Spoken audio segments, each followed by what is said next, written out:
Hello, and welcome to this Smiths Interconnect webinar. My name is Katie, and I will be your Global Spec moderator.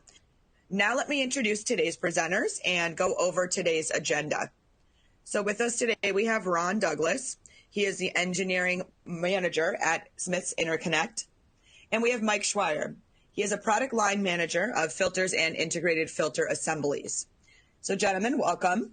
And I'm going to briefly talk about our agenda today. So today we will discuss RF ceramic filter topology, including the overview of the ceramic filters. We're going to talk about understanding the advantages of ceramic resonator RF filters. We will be discovering the key design principles for ceramic RF filters and balance the trade-offs of performance, size, and weight. Following that, we will have a brief Q&A session. All right, so moving on, guys, I have a polling question I would like to put out to the audience to kick things off. So the question we're asking today, what is the single most important driving factor when you select an RF filter? So we have 4 options here for you: performance, size, cost, or lead time. So for our audience, if you want to go ahead and choose one of those options, we would appreciate your feedback. I'm going to leave the polling question up on the screen for about a minute to give everybody time to submit their answers. So again, the question is, what is the single most important driving factor when you're selecting an RF filter?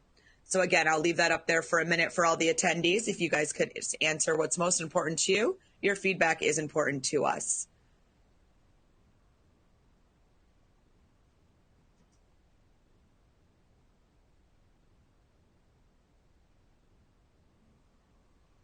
All right, guys, just a couple more seconds up on the screen here. And options are your performance, size, cost, and lead time. All right. Thank you, everyone from the audience who submitted an answer. I'm going to move us over to our results slide. And Mike, I'll pass it over to you to talk about our results today. It's looking like performance is our top contender here. So Mike, go right ahead. Oh, thank you, Katie.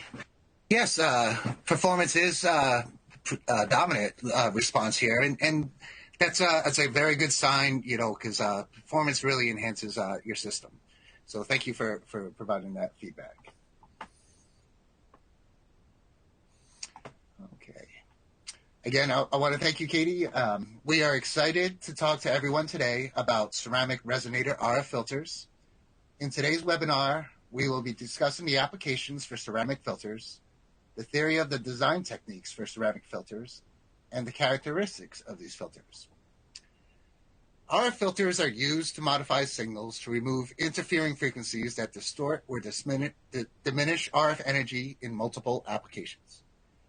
Examples include communication systems where an antenna would receive signals at multiple frequencies around the carrier frequency. To enhance the range and performance of the communication system, an RF filter selected around the center frequency and bandwidth of the carrier signal would be utilized. There are many factors to consider when choosing the appropriate RF filter for an application. The frequency range, fractional bandwidth, the filter transitions from the pass band to the stop band, and the power level of the signal are some of the variables to consider. Additionally, the performance of the filter, the loss of the passband and the amount of rejection, the size and cost are other variables. Often, the filter selection will balance the trade-offs with smaller size and weight and the filter performance. The ceramic resonator filter is a very good topology for excellent performance in small size and weight. These filters are available to support frequency ranges from 400 megahertz to 6 gigahertz. Ceramic filters were first introduced about 80 years ago and have emerged as strong candidates for filter solutions due to their excellent performance, small size, and low cost. The filters are comprised of high Q, high dielectric constant ceramic resonators, which are capacitively coupled and are typically connected to a surface mountable printed wiring board. The ceramic resonators are silver plated and also boast low temperature drift. The high relative dielectric constant allows for smaller size filter options, while the high Q available supports the low loss and high rejection these filters offer. My colleague Ron will get into more details on the filter theory a little later in the webinar. Ceramic filters are used in commercial, defense, and space markets. Design and manufacturing techniques are employed to optimize these filters for these different markets.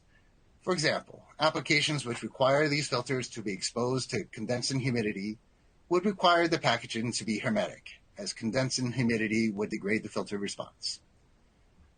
These filters are suitable for harsh environments and are able to withstand high vibration and shock conditions. These filters have been successfully qualified for many of the environmental and physical characteristic tests per MIL Standard 202. They are well suited to support RoHS and REACH requirements as well.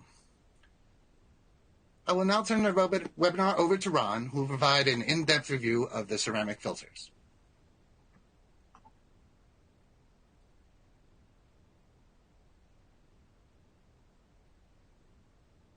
Thanks, Mike.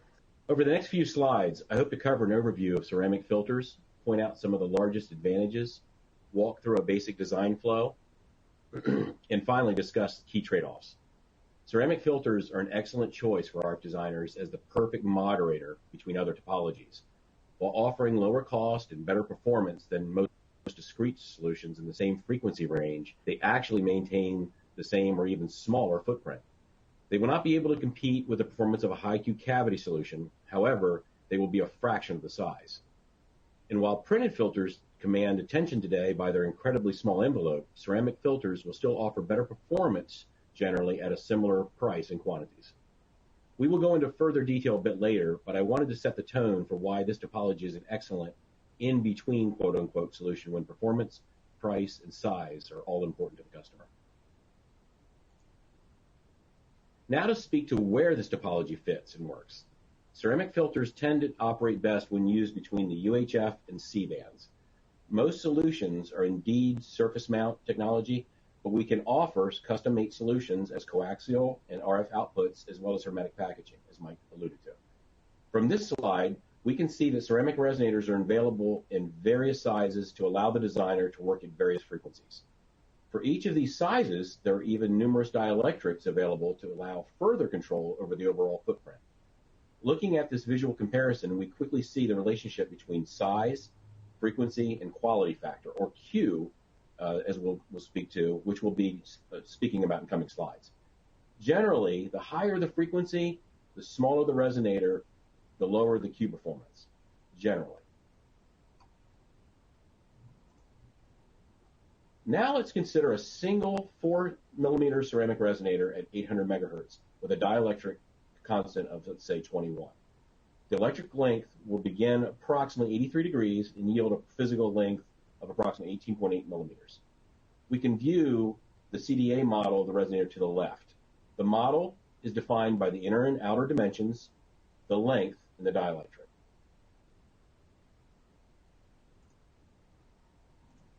We refer to the performance of the resonator or resonance section by its quality factor, or Q, as I said earlier. This is simply the ratio of the stored energy in the resonator to the energy dissipated in the resonator. The quality factor is inversely proportional to its insertion loss.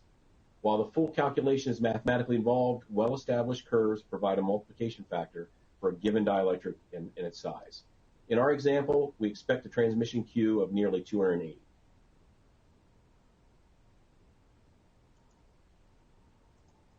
We now move to the advantages of using ceramic topology. First, we will compare a ceramic solution with a discrete solution.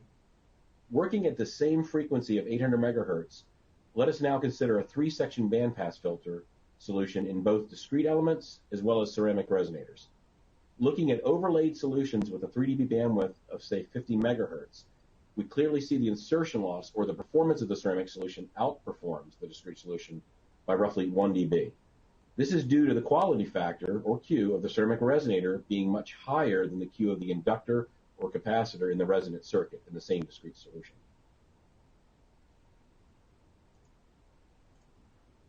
Now let's consider a loaded or tuned ceramic resonator from the previous example of 18.8 millimeters.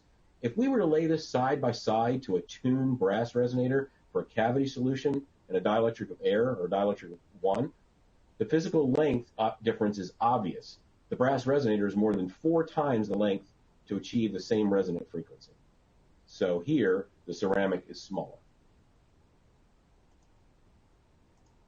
Next, we will look at a simple design approach to using ceramic resonators.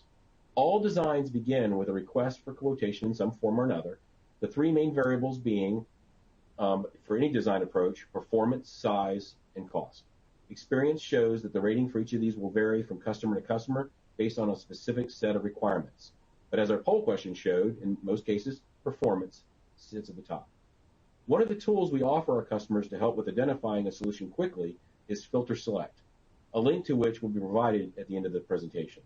This is an online tool that allows the customer to input parameters based on their needs and have a solution output in the form of a data sheet with a part number, expected specifications, S2P performance plots, and a mechanical outline.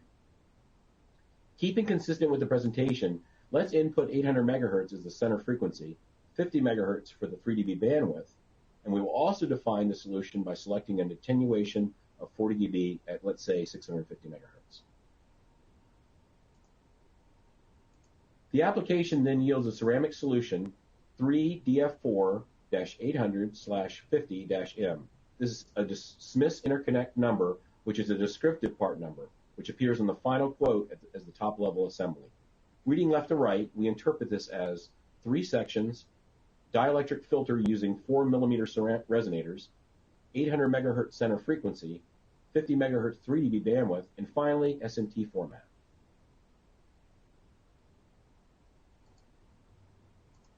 Using 2D synthesis tools such as Keysight's Pathwave or others, we are able to build the model in a workspace and optimize the variables to generate the optimum values for the circuit.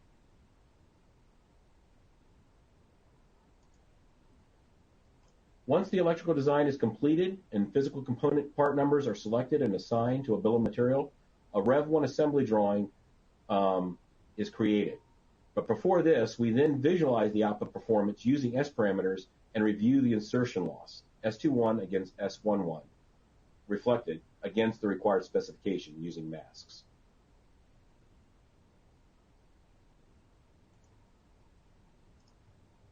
After the bill of material is created, we then begin to generate the visual assembly. We will see a simple assembly right now consisting of a carrier board, actual 3 ceramic resonators, the coupling structure, the connecting tabs, silver jumper wires, a cover, and finally a label. The BOM and the router will also direct the assembler in what alloys to use and where to solder the assembly together.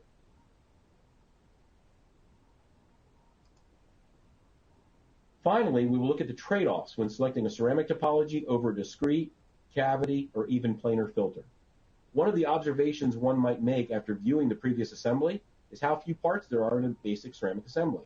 This is one of the characteristics that allows ceramics to generally be more cost-effective than discrete or cavity solutions. Discrete assembly demands more skilled artisan labor, while cavity solutions demand more CAD and CAM resources for machining, as well as the raw material. The ceramic topology will generally outperform discrete solutions in the same frequency range due to the higher Q, as we saw during our discussion of advantages. While cavity solutions will generally outperform ceramic solutions, we have seen that at the same frequency, the cavity solution will be much larger. So here, the ceramic has the advantage of physically smaller size. Planar filters certainly command the advantage of the smallest footprint for a given frequency, but their performance will generally be less than the ceramic solutions at a given frequency due to their limited quality factor, or Q.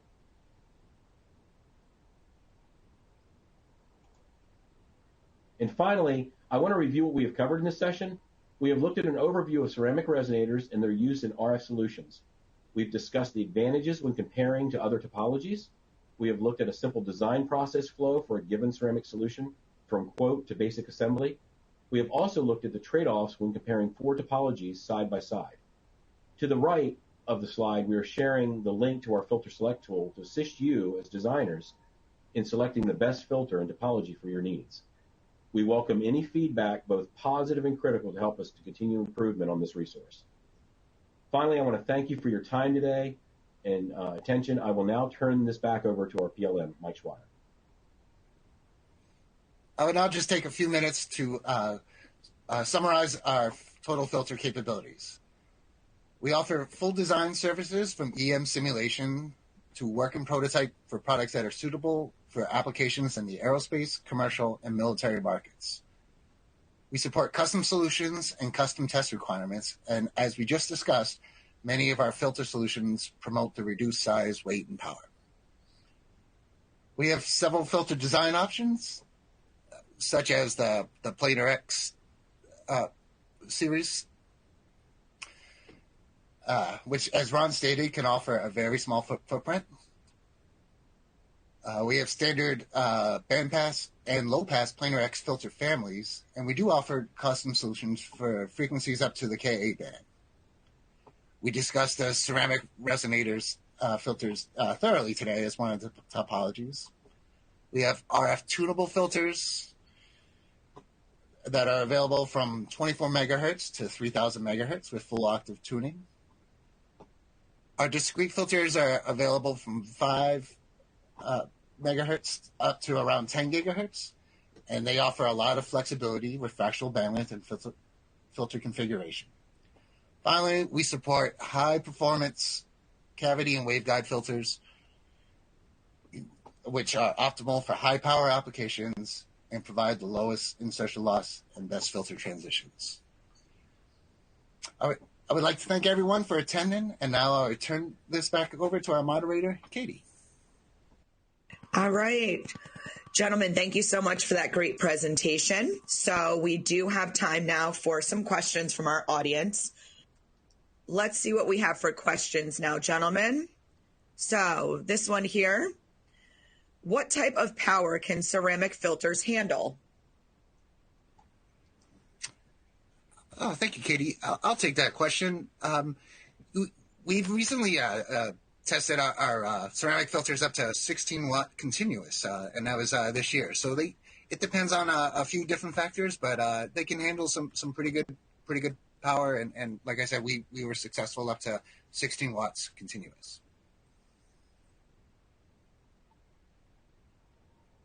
All right, great. Thank you, Mike, so much for that answer. All right, we're getting a couple of questions in our queue here, so let me find our next one. For anyone that's watching also and you want to fill out a survey for us to give us a little feedback from today, that survey is located along the bottom of your attendee console in the survey widget. So feel free to grab that and fill it out if you don't mind. Your feedback is always important to us.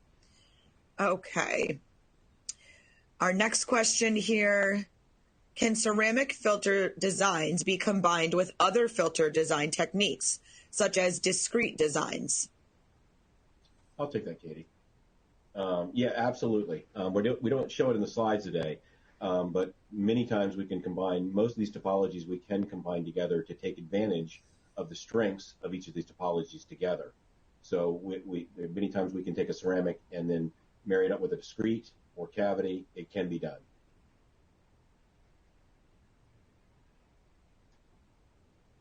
All right, great. Thank you so much for that answer.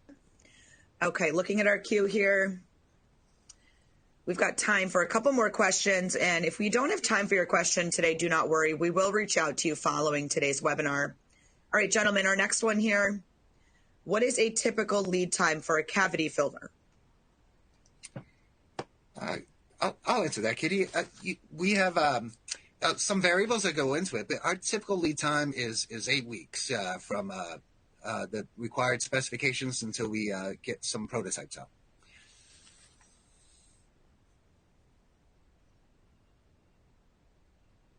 All right.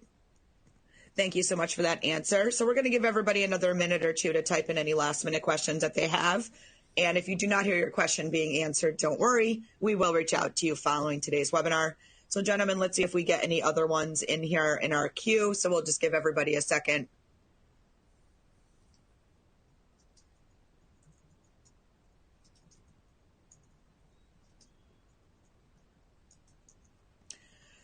All right, our next question here, guys. Performance may be important, but how does cost, lead time, and availability compare to other solutions?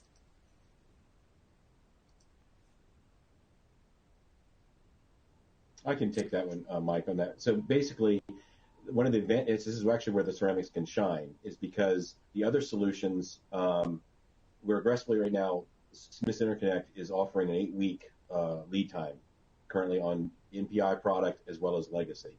But with that, the ceramics have the advantage of, as you've seen, it's a very smaller bill of material. Most everything that you saw there is stocked for us. And so where you use a discrete, you can have a stock housing and pins and such, but you still have to build the circuit, and there's a lot more detail that goes into generally most discrete circuits. Whereas a cavity, you not only need the CAD time and you have to machine the metal and form around it, the ceramics are usually put together. The work is really just done at the design stage, and the assembly follows the same one. So of the topologies, it lends itself to be one of the quickest lead times.